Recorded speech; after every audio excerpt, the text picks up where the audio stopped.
Okey, terima kasih Zali. Tentang soalan sama ada Datuk Seri Anwar tidak dilantik Menteri Kerajaan Kerajaan Reformasi baru ni kerana dua teras ini. Yang itu kena tanya Perdana Menteri masa itulah. Dr. Mahathir, dia yang tak lantik. Saya nak tahu. Ataupun tanya pada orang kanan atau orang yang rapat, kalangan kita juga yang masih rapat lagi dengan Mahathir Mohamad. Dia mungkin lebih kenal Dr. Mahathir. Mengapa dia tak lantik Anwar? Tapi yang pentingnya daripada 7 teras Batang Pauh, deklarasi Batang Pauh ni, 2 daripada 7 menjurus pada persoalan ekonomi dan rasuah dan penyelewengan. Maknanya ini soalan penting. Dan sebenarnya inilah pertarungannya. Pertarungan dalam era reformasi ini antara Mahathir dan Anwar itu adalah pertarungan tentang ekonomi, tentang rasuah dan penyelewengan. Dan kita kena faham tentang pertarungan ini. Saya kebetulan duduk dalam posisi yang strategik, pernah menjadi susah politik Menteri Kewangan pada masa itu.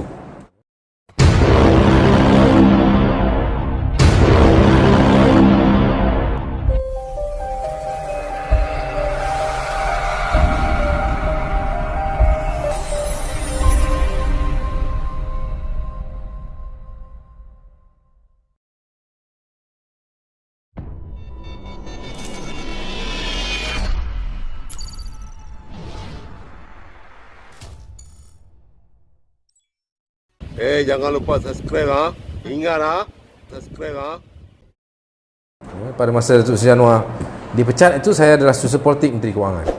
Saya duduk di Kementerian Kewangan. Saya duduk dalam mesyuarat pos kabinet Kementerian Kewangan pada masa muda masa itu, 29 tahun, antara susah politik yang paling muda dalam negara.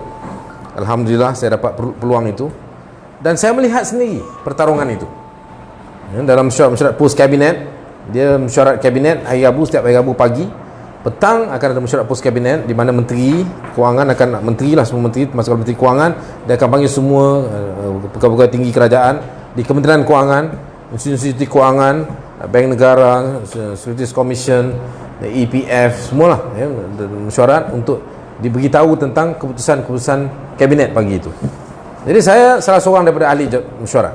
Saya duduk dalam mesyuarat itu. Saya yang paling muda. Kebanyakan masa itu orang nak penjen tu kan.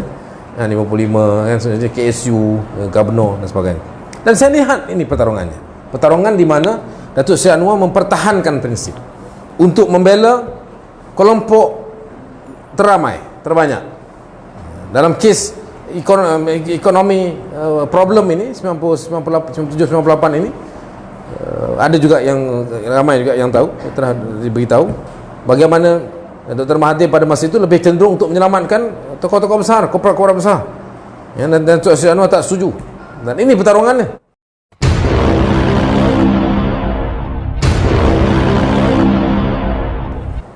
Dan ini pertarungan cabaran. Satunya kerana Rasulullah SAW sendiri dalam hadis riwayat Tirmizi yang saya jumpa dalam penjara masa itu, kes OSA, kes tentang rasuah dan penyelewengan, dokumen mengenai menteri, ketua menteri yang rasuah itu dipendam dengan cop rahsia OSA dalam penjara. Orang bagi buku, habislah kita baca daripada kulit ke kulit. Jadi antara buku tentang Tuan Direktor karangan Profesor Hamka itu tentang rasuah, dan dinukilkan hadis riwayat Tirmizi, setiap umat itu ada cabarannya, dan cabaran bagi umatku adalah harta. Ini hadis Rasulullah SAW, tapi kita jarang baca hadis ni. Sebab kena batang hidung ketua, kena batang hidung pemimpin. Tapi inilah pertarungannya. Kita menghadapi pertarungan ini sebab kita dianugerahkan Allah SWT dengan nikmat yang melimpah ruah. Mula-mula daripada tahun 1974, kita dapat jumpa minyak di perairan Malaysia. Petronas ditubuh pada 1974. Beberapa tahun sebelum tu minyak dijumpai, dan daripada situ kita menikmati kemakmuran dan ekonomi yang hebat. Dan bermulalah pertarungan, dan Dr. Mahathir menjadi Perdana Menteri pada tahun 1981, 5-6 tahun selepas minyak dijumpai. Maknanya dia menjadi Perdana Menteri dalam keadaan kita punya hasil mahsul yang besar, ya, ekonomi kita mantap, ya, kita punya duit kewangan yang kukuh dan boleh dibelanjakan. Sebab itu dia mula dengan dasar perswastaan dan sebagainya yang banyaknya, ya, memberi ruang kepada kelompok-kelompok kapitalis besar untuk terus mengaut keuntungan berganda. Ya. Semasa tak ada krisis, ya, sebelum ada krisis, perkara masalah itu tak terlampau, tidak terlalu tidak terlalu menonjol. Ya, tetapi bila krisis, bila kita hadapi masalah ekonomi, masa itu kita nampak ketimpangan, kepincangan, ya, kerana kita memberi tumpuan atau kecenderungan yang terlalu, ya, kepada kelompok-kelompok kapitalis besar. Pada masa itulah, ya, Datuk Susiono pada masa itu ada Menteri Kewangan dan dia bertemu Anwar ini, memang daripada awalnya sebelum masuk politik pun dia memang cenderung untuk membela kelompok yang miskin. Dia menubuhkan yayasan anda, ya, untuk membela orang yang sederhana, yang miskin, yang tidak punya ruang untuk melanjutkan pelajaran. Dia ditangkap, ya, terkenal dalam peristiwa baling. Ianya semuanya berkaitan dengan perjuangan untuk membela kelompok miskin. Mahathir sebaliknya, ya, lebih pada kecenderungan untuk membina jutawan-jutawan Melayu, jutawan-jutawan cepat, jutawan-jutawan instan, projek perswastaan dan sebagainya.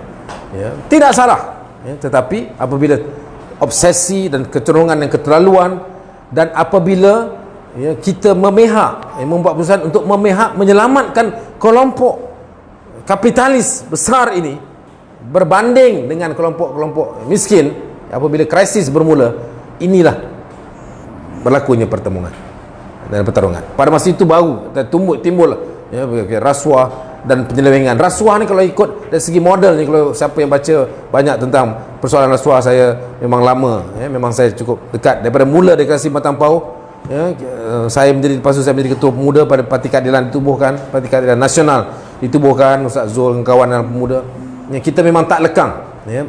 Ini dua teras daripada 7 ni, dua teras utama pemuda keadilan, ya, kita berjuang. Setiap ucapan dasar saya dan kawan-kawan, kita jurus pada persoalan rasuah dan penyelewengan, kita bongkar, ya, sampai jadi isu, ada yang diketawakan tentang 6 kotak dan sebagainya, tapi hakikatnya ianya persoalan rasuah dan penyelewengan.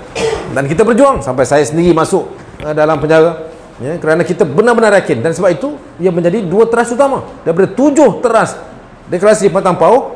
Dua teras ni ialah tentang rasuah, penyelewengan ekonomi. Kerana apa? Kerana kita memang, ya, diuji bangsa ini, ya, dengan anugerah Allah SWT, ya, dengan minyak, ya, yang melimpah ruah, ya, dan pertarungan menyebabkan, ya, kita menjadi semakin tamak, ya, citra kita semakin berbeza, ya, cara budaya kita juga berbeza, dan kita punya seorang Perdana Menteri Dr. Mahathir yang terlalu cenderung dan obses, ya, dengan kemajuan kebendaan semata-mata, ya, mau lahirkan jutawan yang hebat seantero dunia internasional semata-mata tanpa mengira prinsip-prinsip dan nilai-nilai lain, ya. Jadi akhirnya yang lahir adalah kelompok-kelompok kaya, ya, tetapi tidak punya rasa tanggungjawab sosial. Dan ini yang bercanggah, ya, dengan prinsip yang diperjuangkan oleh Susanwa. Dan orang yang kenal betul Anwar Ibrahim daripada awal memang nampak, memang bercanggah, tetapi bertahan, masih bertahan. Mahathir Anwar pertemuan itu bertahan. Tetapi bila krisis ekonomi berlaku, keputusan besar mesti dibuat, ya, dan ianya membabitkan rakyat, makanya mereka berbalah secara terbuka. Dan inilah, ya, pokoknya inilah pertarungannya di antara Mahathir dan Anwar. Ini pertarungannya. Ini kita kena faham, ini bukan pertarungan pribadi, ini bukan pertarungan personal, ini pertarungan seorang yang mempertahankan, yang lebih cenderung untuk mempertahankan masyarakat terbawah, masyarakat yang miskin, masyarakat yang perlu dibela, dengan seorang Perdana Menteri yang terlalu obses, duit banyak, ya, minyak melimpah ruah, ya, semenjak dia jadi Perdana Menteri, dia mewarisi sebuah negara yang sudah punya harta hasil mahsul minyak yang besar. Ngopi ơi, ngopi. Ngopi. Mahathir, sebelum Mahathir, Perdana Menteri sebelum ini tidak rasa. ya, hasil mahsul yang sebesar itu. Setelah 74 baru aktaha, keturunan. Mula gali, mula dapat untung ada 80, 81 jadi Perdana Menteri. Jadi maknanya Mahathir mewarisi, ya, satu keadaan di mana kita mempunyai hasil mahsul yang cukup besar, dan Mahathir tergelincir, ya, tersasar, ya, terlalu obses, ya, untuk mencipta jutawan, mengejar kebendaan, bukan sekadar mempunyai bangunan yang tertinggi di dunia, tapi 2 menara yang tertinggi di dunia. Dan memang kita boleh bina, ya, sebab kita memang banyak duit pada masa itu. Tetapi what is the cost, the price, ya, kita menghadapi keadaan yang lebih melarat, ya, yang tidak seimbang, dan ini yang menjadi pertarungan. Sebab itulah, ya, di atas pertarungan itulah, di atas asas pertarungan itulah Deklarasi Permatang Pauh, ya, yang dilahirkan pada 12 September 1998 itu meletakkan persoalan ekonomi yang adil, ya, dan persoalan rasuah dan penyelewengan itu menjadi 2 teras utama daripada 7 teras dalam Deklarasi Permatang Pauh. Terima kasih. Okey. Apakah sebenarnya kerjaan reformasi ni? Kan? Tanggungjawab gerak 1998 kita hari ni yang kita kata membawa semangat Deklarasi Permatang Pauh ni, tanggungjawab kita ni untuk menerangkan kepada rakyat ni sebenarnya kerjaan reformasi ni bagus, kan? Tapi orang bila sebut reformasi dia takut, macam bahaya perkataan ni, tak boleh sebut reformasi ni, tak boleh. Macam at one time tak boleh sebut babi, khinzir, kan? Something like that lah, kan? Jadi kita nak minta tanya pada ketua gerak sendiri, kan? Macam mana kita nak bawa, nak terangkan pada masyarakat, pada rakyat tentang inilah sebenarnya kerajaan yang perlu untuk Malaysia ni, iaitu kerajaan reformasi. Silakan. Terima kasih. Dalam Deklarasi Permatang Pauh ni dimulakan dengan sepotong ayat Quran, surah Hud, yang secara jelas memberi penyataan tentang usaha reform, islah. Dia tak sebut reform lah dalam Al-Quran, islah.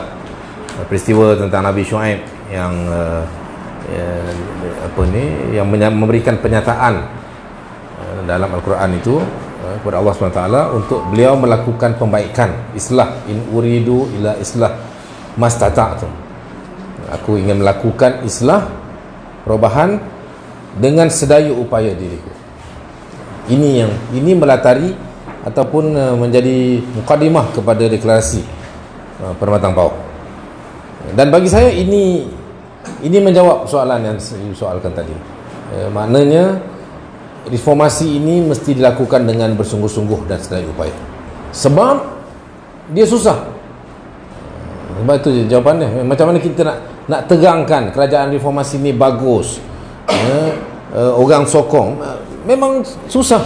Sabah baru ni, tegang-tegang bohong, tegang-tegang, ya, melompat puluh, bukan 2-3 orang, 20-30 melompat, menang lagi. Baru ni tunjuk jadi katak ni, menang. Mereka yang melompat yang jadi katak ni mana? Itu menunjukkan betapa sukarnya untuk kita melakukan perbaikan. Sebab itu dalam Al-Quran itu disebut bukan sekadar melakukan perbaikan, reform, islah, tetapi mesti dengan sedaya upayaku, mesti dengan kesungguhan. Jadi kita kena bersungguh-sungguh.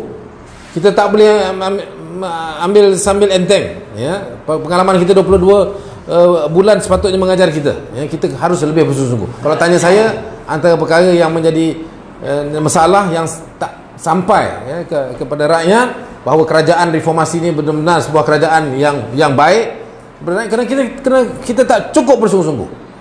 Kita tak bersungguh-sungguh. Ada perbaikan, ada reform, ada kita buat, tapi tak bersungguh-sungguh, tak cukup. Dalam Al-Quran kata kena sedaya upaya. Dia bukan sekadar buat islah aja, dia kena sedaya upaya. Sebab tentangan terhadap reform ini besar, ya, sebab itu dia kena bersungguh-sungguh. Jadi saya bergerak, ya, saya bagi tahu daripada awal lagi, kita punya kita punya budaya kita, fokus kita, modus operandi kita mesti turun ke bawah, ya, kita mesti turun ke akar umbi. Walaupun dalam musim Covid ni, ada keterbatasan, ya, tapi kita masih boleh berjumpa, ya. Memang ada risiko, tapi kita ambil SOP, kita ikut, ya. Tetapi dia seharusnya tidak menghambat kita punya semangat untuk berjumpa dan turun ke akar umbi. Ya, ini mesti kita lakukan, dan ambil risiko sikit. Zaman dulu lagi besar risiko kan. Kalau kita tengok cerita Bukit Kepong tu, dia nak keluar rumah tu, bagi tahu isteri dia nak keluar tu di mesyuarat, belum tentu dia pulang belum tentu dia pulang, sebab dalam perjalanan tu dia akan berjumpa dengan pengganas-pengganas yang akan mungkin mengambil nyawanya. Itu risiko dulu. Ya, COVID juga mengambil nyawa. Ya, tetapi kita punya SOP, dan kita patuhi. Tetapi pokoknya dia tidak menghambat. Bagi gerak, kita tidak terhambat dengan persoalan COVID. Kita bersama-sama dengan kerajaan, kita mau bina kerajaan yang stabil, tapi dalam masa sama kita akan terus lakukan usaha reformasi. Kita akan terus turun ke akar umbi. Ya, kita percaya bahawa setakat WhatsApp, Facebook apa tak cukup. Ya, apa yang berlaku di Sabah adalah bukti paling dekat. Ya, sebelum itu banyak lagi. Ya, tapi yang paling dekat di Sabah. Ya, masih gagal. Walaupun tegang-tegang mereka bohong, tegang-tegang tak ada moral, tegang-tegang mereka jual kursi mereka, tapi mereka masih menang. Ya, maknanya tak cukup. Ya, setakat Facebook, setakat media sosial tak cukup. Kita kena turun ke akar umbi. Ini komitmen gerak, ini cara gerak. Dan apatah lagi apa yang berlaku sehari dua ini, memperlihatkan bahawa kita punya sebuah kerajaan yang dipimpin oleh orang-orang yang gila kuasa. Dan sebab itu kita kena pertingkatkan. Kita terima saranan Duli Yang Maha Mulia Seri Paduka Baginda Pertuan Agong. Memang kita kurang politik, kita bukan orang politik pun, tetapi kita kena bergerak, kita pertingkatkan, beri kefahaman kepada rakyat, dan kita akan terus tekan. Kita takkan kompromi. Muhyiddin mesti lepaskan jawatan. Kita tak boleh ada Perdana Menteri yang gila kuasa, yang sanggup gadai masa depan rakyat, rosakkan ekonomi negara hanya untuk mempertahankan ini. Kita tak boleh. There is no compromise. Persoalan kita, masalah kita sebelum ini dalam perjuangan reformasi ini, kita banyak sangat kompromi.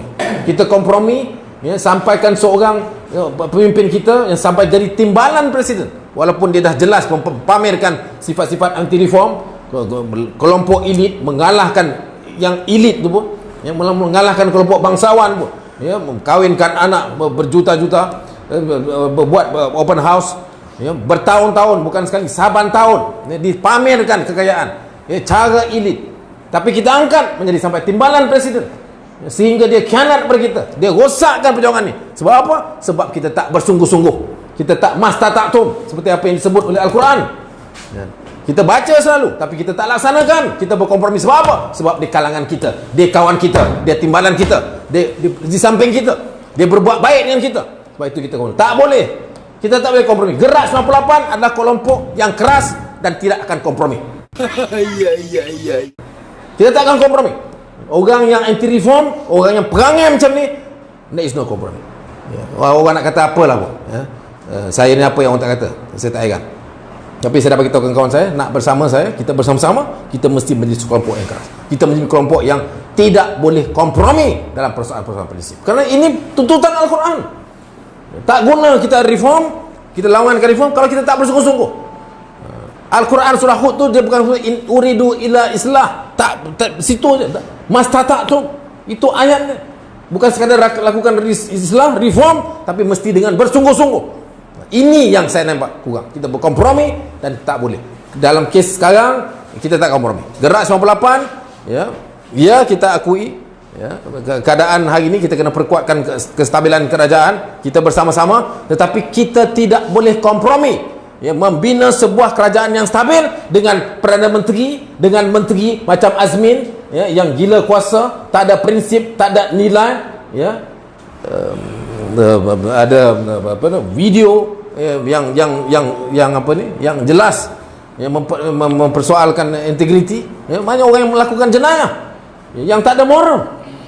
Baru sehari dua ni dia sebut tentang kononnya kita kena bertanggungjawab. Kita tak ada tanggungjawab. Dia nak cakap pasal tanggungjawab. Orang macam Azmin cakap pasal tanggungjawab. Tapi kita boleh biarkan, kita benarkan, tak ada serangan pun terhadap orang macam ni. Padahal jelas inilah kelompok-kelompok Perdana menterinya yang tak ada moral, yang tak ada, yang paling hina. Kelompok kabinet yang saya sebutkan sebelum ini dan saya jelaskan malam ini sekali lagi, inilah Perdana Menteri kabinet yang paling hina, yang pernah dilahirkan oleh Malaysia semenjak merdeka. Ini fakta. Bagi saya, seorang Perdana Menteri yang sanggup isytiharkan darurat hanya nak selamatkan negara. Walaupun kita ada Perdana Menteri yang teruk-teruk kalau sebelum ni kan, Perdana Menteri Malaysia ni teruk banyak kan, tetapi tak ada seteruk ini. Nak isytihar darurat hanya kerana nak selamatkan diri daripada malu dalam persidangan parlimen, takut bajet tak lulus, takut dia kena undi tak percaya. Kerana itu dia sanggup untuk usulkan darurat. Nasib baiklah Di-Pertuan Agong dan Majlis Raja-Raja bertahan, dan bukan senang mereka buat pesan itu untuk menyanggah saran nasihat Perdana Menteri. Tapi ini Perdana Menteri yang ada, dikelilingi oleh ini orang seperti Azmin Ali, yang menteri-menteri yang tak ada prinsip ini. Ini termasuklah ini ahli parlimen ni, betul menteri kan? Zul. Ini orang kuat. Tak boleh. Ini yang paling hina, tak ada prinsip, paling bangsat yang pernah ada dalam Malaysia ini. Inilah dia Perdana Menteri, dan kita tak boleh wujudkan sebuah kerajaan yang stabil dengan Perdana Menteri dan menteri-menteri ini. Gini pendirian gerak.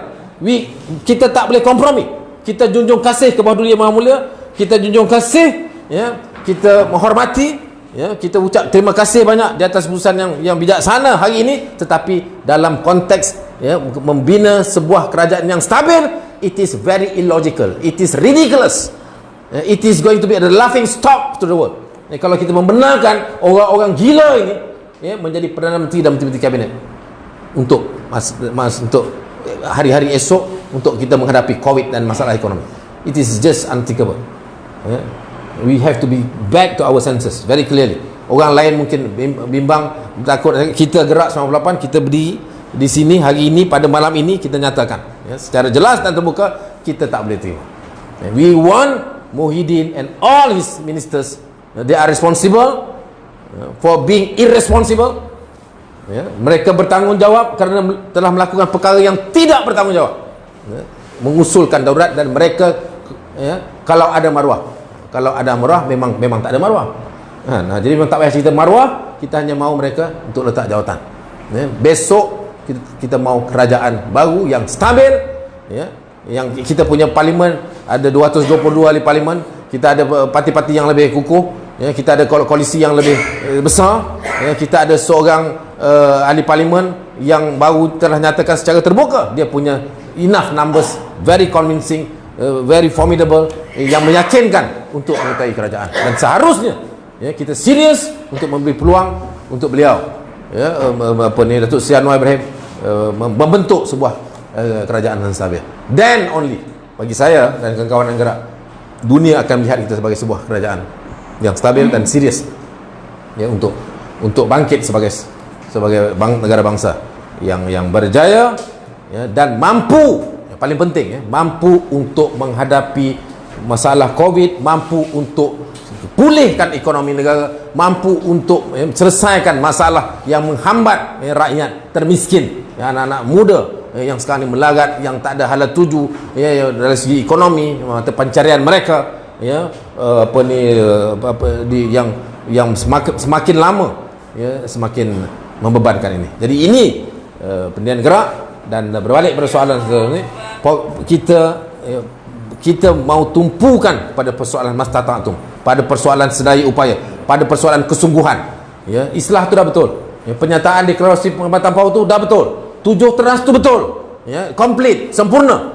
Tetapi yang lacking adalah kesungguhan, mastata'tum. Ini yang tertinggal, yang tidak sempurna. Dan kita segera 98, inilah komitmen kita untuk bersama-sama dengan kawan-kawan untuk meneruskan perjuangan ini, dengan melakukan islah, melakukan reformasi dengan segala kesungguhan yang ada. Sekian, wassalamualaikum warahmatullahi wabarakatuh. Waalaikumsalam warahmatullahi wabarakatuh. Jangan lupa subscribe, ingat subscribe